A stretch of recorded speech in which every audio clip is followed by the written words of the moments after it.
নির্বাচনের দিনক্ষণ নিয়ে চলছে জল্পনা কল্পনা। এবার নির্বাচনের সম্ভাব্য সময়সীমা জানালেন অন্তর্বর্তী সরকার।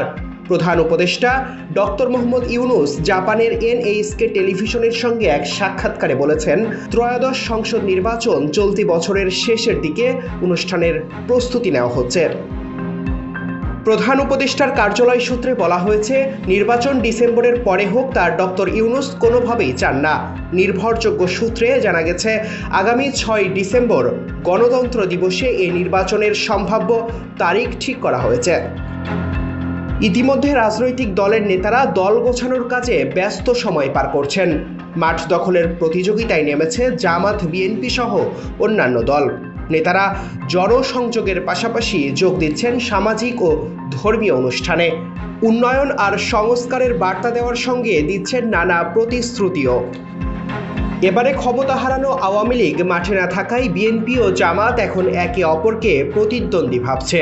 বিপ্লবী ছাত্ররাও নতুন দল গঠনের চূড়ান্ত পর্যায়ে রয়েছে। এই মাসের শেষের দিকেই আত্মপ্রকাশ করতে যাচ্ছে নতুন রাজনৈতিক দল। Tarique Rahman, news now 24।